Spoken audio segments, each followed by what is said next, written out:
Ghastly and Never Gonna Give You Up.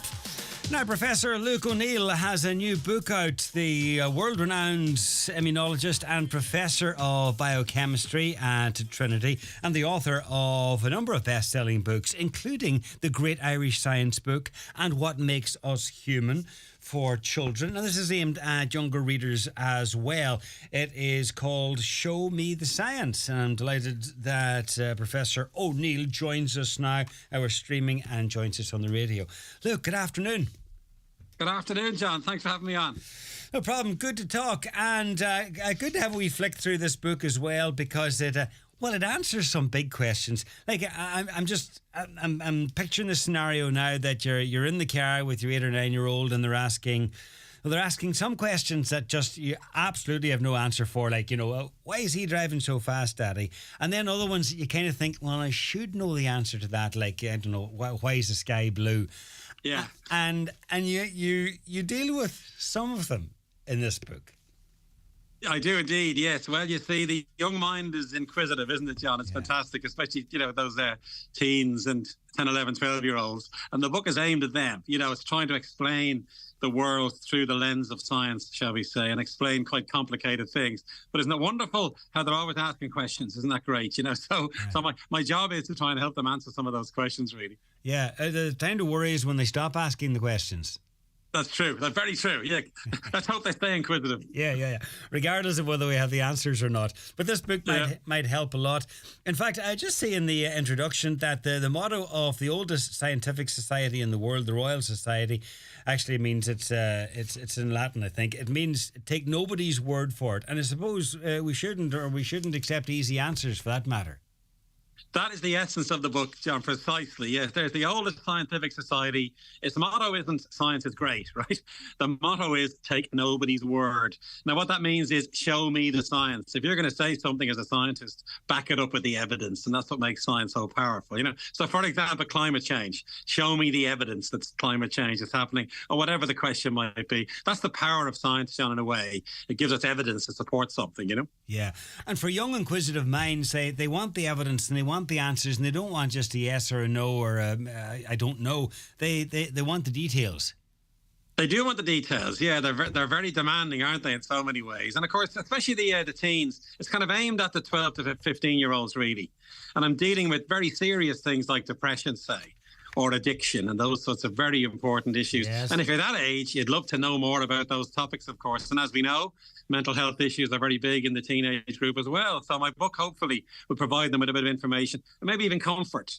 To me, John, science is a great comfort. It gives us a bit of information that can be very useful to us. And yet some of the chapters you might think, well, how can science answer this? Things like, why do we break the law, or why can't we just cheer up and things like that? But there's science behind them all. Oh, very much so. Well, the basis for depression, obviously, it's an imbalance in chemicals in your brain. Can we understand more about that? Can we get evidence for what the imbalance is? And of course, then you might design medicines to correct the imbalance and then treat depression, for example, And then, of course, the big one is there's a chapter on vaccines, if I dare mention them, And of course, I explain how they were discovered, how they work. The science behind vaccines is all there as well. So it's a book that really captures the essence of some of these topics from a scientific point of view. And it's also a book that you can sort of just dip in and out of, or you could take it, one chapter at a time and in no particular order. You can, exactly, yes. I mean, one of my favourite chapters, John, is what are men and women different? There's a controversial question for you now. What does science say about that? And guess what, John? We're not. There was this perception that men were better at maths, say. Yeah. Or parking a car. That's nonsense. So women are just as good at those things as men are, And the science has proven this, you see. So there's a good one for us to consider. All right. And to find out more, you're just going to have to get the book. Thank you, John. Get the book, exactly. Yeah, I'm sure anybody who has a teenager around, whether they're, nephews or nieces, they're in their family or a neighbour, this book is the book for the inquiring teenage mind. I hope they get something out of it. There's another chapter that says, why are we wrecking the planet? Why are we wrecking the planet? Why are we intent, it seems, on wrecking the planet? And it's a big ask. It does seem a bit counterintuitive that we're destroying our own planet, doesn't it? And yet we are. Now, that chapter is all about climate change. What's the evidence for it? That humans are are causing this to happen, and then what can we do about it? I also the great thing about science, John, it gives us solutions as well, potentially. So that's all about how are we going to. Of course, for young people, we're destroying the planet for them. I mean, it's all very well for an old fella like me, But I don't want my if I ever have grandchildren. I mean, we don't leaving them a planet that's damaged wouldn't be great, would it? So there are solutions. Science gives us answers to the questions, and then might provide solutions. And that chapter goes into some of the possible answers to climate change. And just more people need to, I suppose, follow the science or listen to the answers that science is providing to us. But anyway, aside from books and science, how's the guitar playing going? You play a bit of guitar as well. I'm devastated you didn't ask me to sing a song, John. That's very disappointing. Not over yet. Not over yet. I do. That's my release.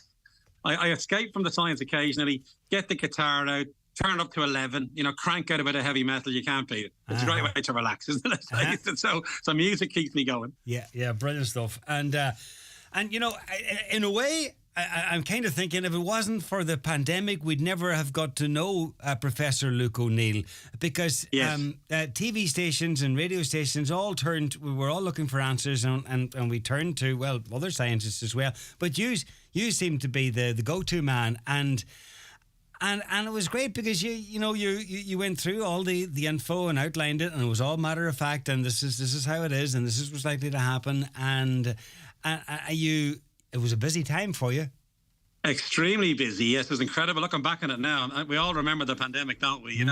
But for me personally, I was working 24/7 trying to get the message out. Obviously, as a scientist and an immunologist, I felt my time had come in a way to inform the public, because there was so much fear, so much uncertainty. And again, no more than this book, it says science. I kept saying science will get us out of this mess, And thankfully it did with the vaccines, for example, and also therapies and various medical interventions, So I thought as a part of my job really to get the information to people. And as you know, John, the appetite was massive for obvious reasons. It was absolutely. We were all looking for information. Anyhow, if you want info on all sorts of things and all sorts of questions answered, the book is out now, and it's published by Gill Books. It's just come out. It's called Show Me the Science. Highly likely that it'll be another bestseller. Professor Luke O'Neill, thank you very much. Thank you very much indeed, John.